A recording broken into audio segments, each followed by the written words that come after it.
Hey guys, Welsknight here, and welcome to Season 2 of Pixelmon from the PocketPixels server. Hope you guys are having an awesome day. I'm having a fantastic day. If you weren't around for Season 1, this may be new to you. If you were around for Season 1, you may remember PocketPixels. If you want to come and play Pixelmon with me, which, if you're unfamiliar, is basically Pokemon as a Minecraft mod, you can do so. It doesn't cost you anything. It's a public server.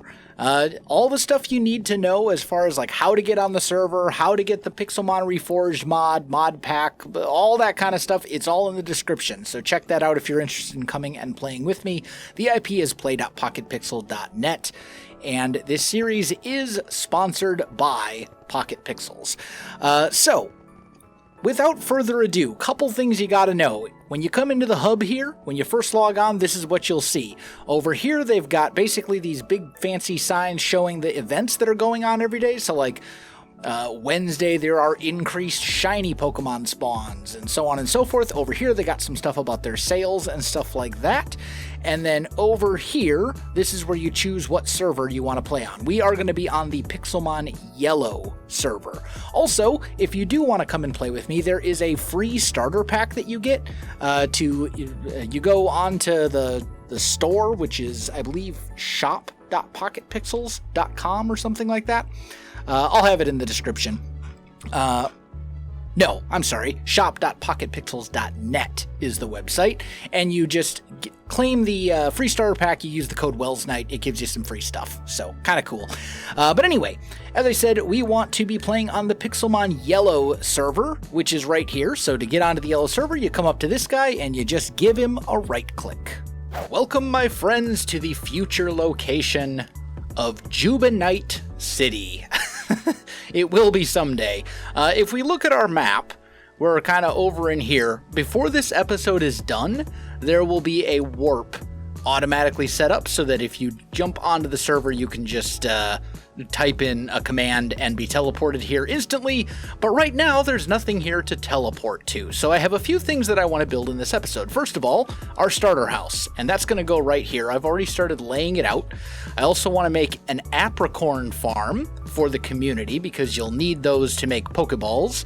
And rather than having everybody have their own Apricorn farm, it's much better for the server if there's just one community farm that everybody can use. And then last but not least, I want to make a Pokemon Center as well, because once again, that's something that just everyone will want to use, and all the sort of community stuff in there for trading and healing your Pokemon and all that kind of stuff.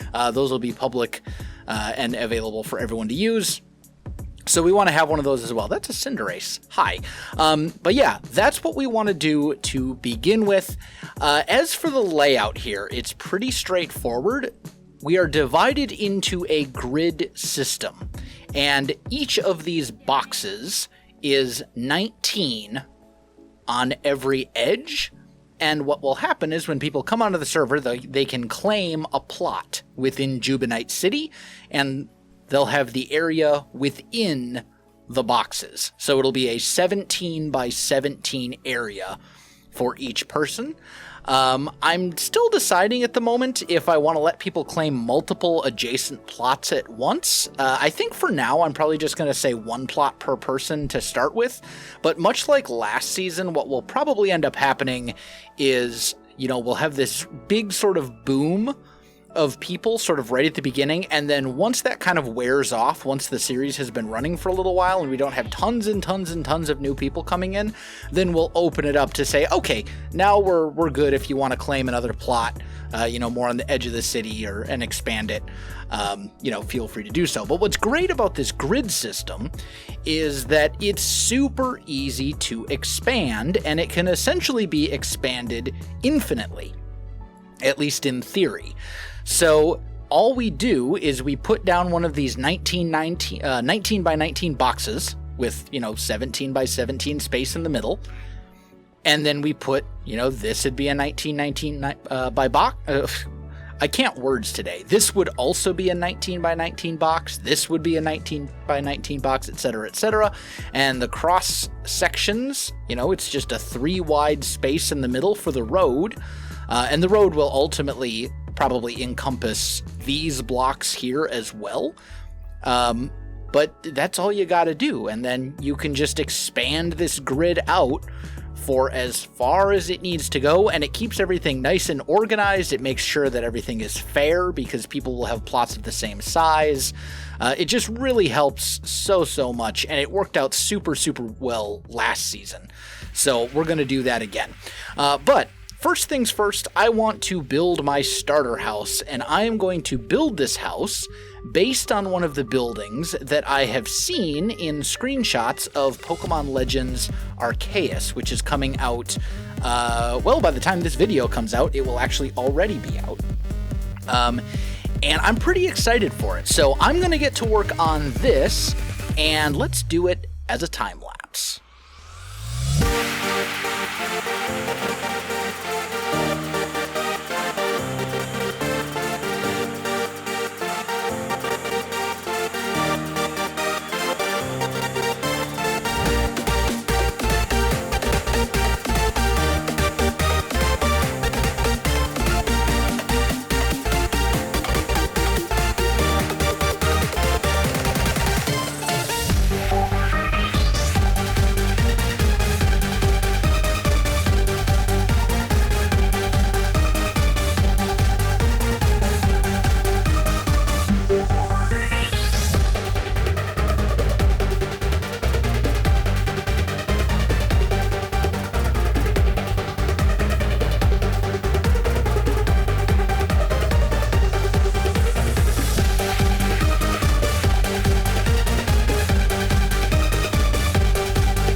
Alright, my friends, I hope you enjoyed the time lapse. This place is looking pretty good. It's obviously not quite finished yet, but the hard parts are done.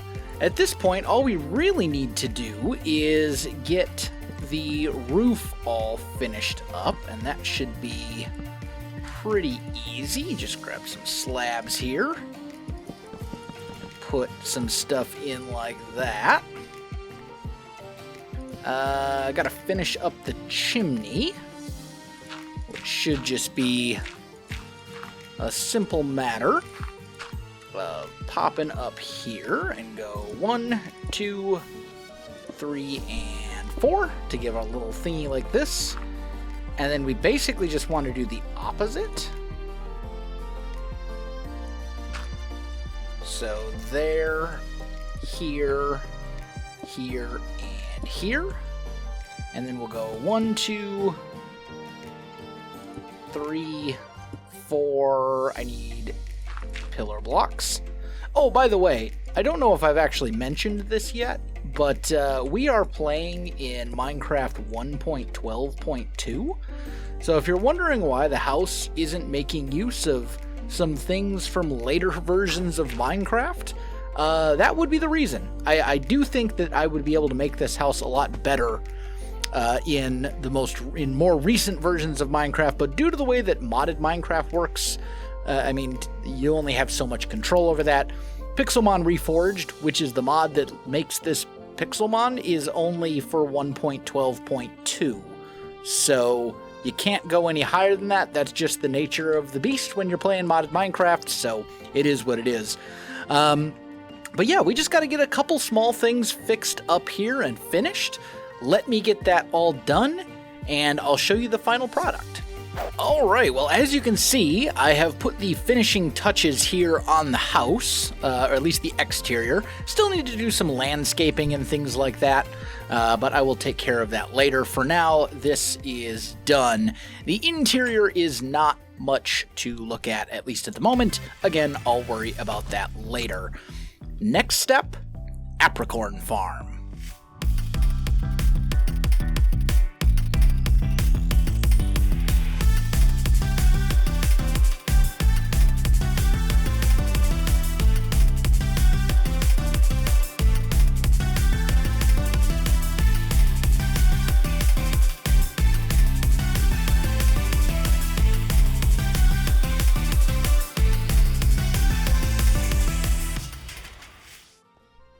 Okay, pretty straightforward. Here's the Apricorn farm. We have 7 sections. 3 of them are 5 wide. They are 15 deep, so 3 of them are 5 by 15, and the remaining 4 are 4 by 15. And there will be 1 section for each type of Apricorn. Right now I'm just kind of waiting on these to grow, which is going to take a bit. But eventually we'll fill up this whole section, and then I'll put slabs on top of these oak blocks. I'll put oak slabs instead, make it easy to get up there, pick all the apricorns you need, etc., etc. So next step, I think, is the Pokemon Center, and I'm going to put that over here. I've already dug out an area for it, or flattened out an area for it, and I'm actually going to go with the same design from last season, because honestly, I really liked that Pokemon Center design. I thought it was perfect. It was just fairly simple, but it looked good, had everything you needed. I thought it was great. And I realized as I was looking back through those old episodes from Season 1 that I never actually showed how to build that on camera. So we're going to do it together this time. I'll do it as a time lapse, but that way you can at least kind of see how it's laid out and stuff like that. Unfortunately, I am out of money. I have no more money. I spent it all of my Poké Dollars. I spent it all in the block shop to buy all the stuff that I have used for building, which, if you were wondering how I got all the clay and the oak and all the stuff, I bought it from the block shop. This server, in case you're not aware, has a full shop that you can teleport to with Warp Shop, and you can buy just all sorts of different stuff here, and it's with in-game currency, not real-world currency. I want to be very clear on that. It's not money that you buy with a real money, like real life. There's no credit card. It's just the in-game currency on the server is Poké Dollars. You can get this in a variety of different ways, selling things to other players. Like if last season I did a lot of breeding Pokemon, and I sold those Pokemon that I bred to other players. That's how I made most of my money, and that's probably how I'll end up making my money again this time. But you can also get it by battling and doing all sorts of things. You actually are just given a little bit every few minutes on the server. So there's a lot of different ways you can get it. And it's just the on-server currency that is used for buying everything from concrete to Pokemon TMs and items to you name it. All sorts of good stuff. But one thing that is purchased with real money, sometimes, are these crate keys. And you get at least one of them just by logging onto the server for the first time, I believe. I think. Don't quote me on that. But you can also get them in various other in-game rewards that don't involve spending real money. Or you can go onto the PocketPixels online store and buy them there as well. And you can get a variety of different things from these crates. Now, the server owners were kind enough to give me these 5. This one I got just for logging on the first time, but I am a VIP, so I don't know if this is because I was a VIP or if everyone gets this, but then these were given to me, and we're going to open these up and see what we can get. Let's see, so these are legend crates, and this is a rare. Also, if you, is it shift right click? Oh, there we go. You punch it. You punch it, and it will show you all the different things that you can get as rewards before you buy or before you open the crate. So with this rare cake, words are hard, you can get pickaxes and claim blocks and all sorts of things. Honestly, out of all this stuff, I'm kind of hoping for a pickaxe, like a good one, because I'm a little lacking when it comes to the whole tools section. I did get diamond tools given to me at the very beginning, but instead I got claim blocks, which are useful for claiming space on the server, but I already had plenty of those, so oh well. Let's see what we get from the legendary stuff. In here we can get shrines, Pokemon, red chains, fly tokens, destiny knots, that would actually be nice, shiny tokens, all sorts of good stuff. 30,000 in cash, I honestly wouldn't mind that. Another pickaxe, that wouldn't be bad either. Is this not a legendary crate key? Oh, no. This is... it's over here. This is what I can get. These are the rotating ones that are like event-based or whatever. So we can get any of these different Pokemon.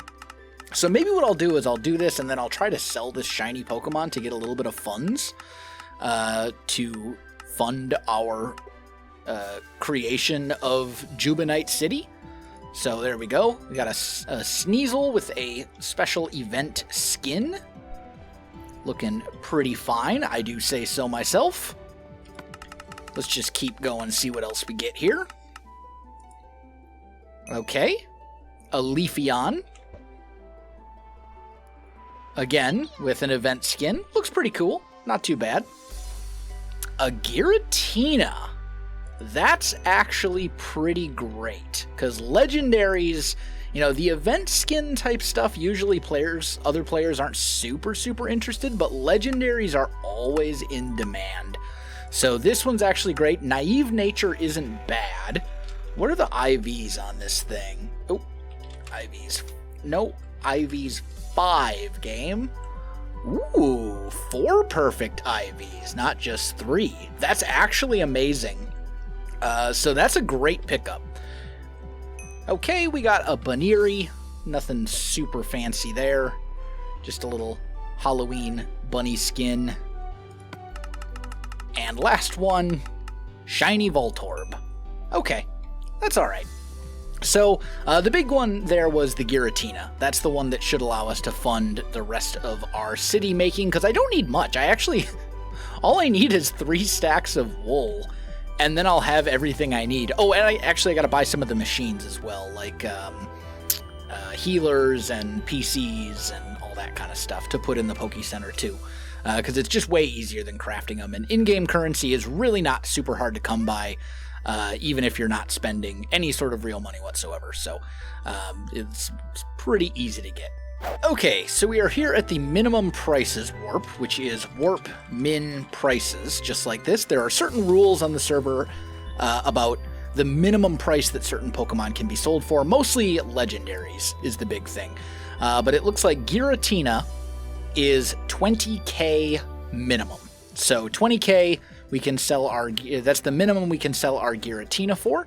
So what we're just going to do is go player or P-Auc, which I believe is player auction, and then am I in slot 5? Yeah, slot 5. So P-Auc 5, 20,000 I believe is how you do it. Oh, P-Auc 5 price, and then minimum raise amount, we'll say 500. And then we just do it one more time. So there we go. We are now auctioning our Giratina for 20,000. It has 4 perfect IVs, which is pretty great. So hopefully we manage to get our 20,000 for that, or more. More would be good too. Nope. It looks like nobody's gonna buy it. Pity. Okay, well, I'll see what I can do to scrounge up a little bit of money by selling things or whatever. So, and then we'll finish building the Pokemon Center. All right, I found a solution. I said in chat, Something to the effect of, here we go, currently taking donations to fund the construction of the Jubiknight City Pokemon Center. Every Poké-dollar goes to help children in need. And then some kind, generous people donated some coins, and now we have enough. And then I said, thank you for your charitable contributions. You will receive a picture of the starving whooper you fed in the mail someday.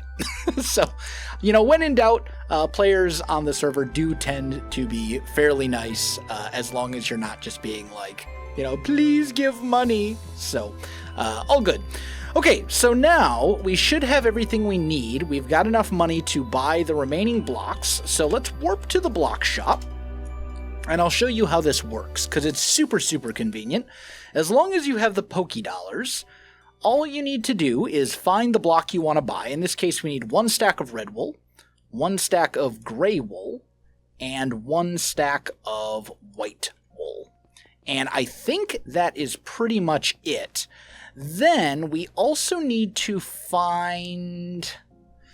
I don't think it would be the furniture shop. We're looking for machines, specifically the trading machine, the PC, stuff like that. Pokeball items, mailbox, letterbox, clock, vending machines. I mean, 1 vending machine. Let's get 1 red vending machine. That could look really nice in the Pokemon Center. Umbrellas, cushions, chairs, armchairs, couches, folding chairs, all sorts of stuff. Yeah, what we really care about is the machine shop. And I don't know. Let's try just warp machine shop.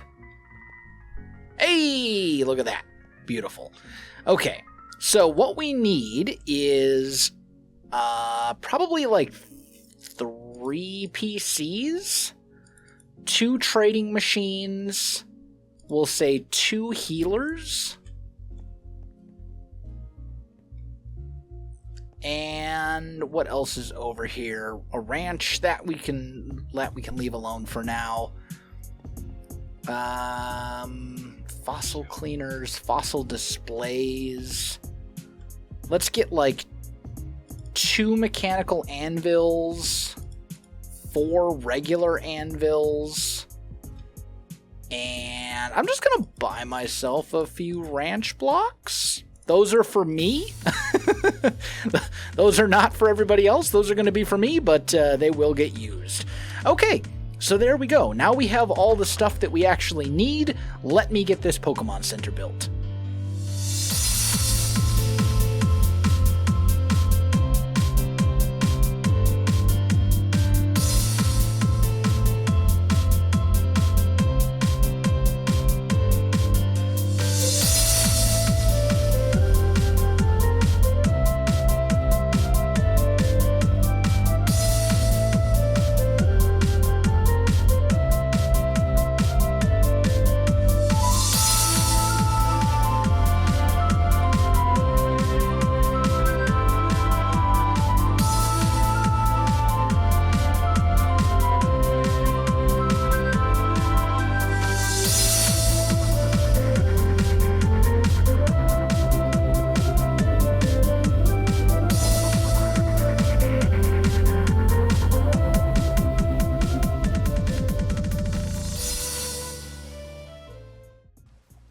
Alright, my friends, I am back, and I think the Pokemon Center is all done, and I think Jubiknight City is now open and ready to go.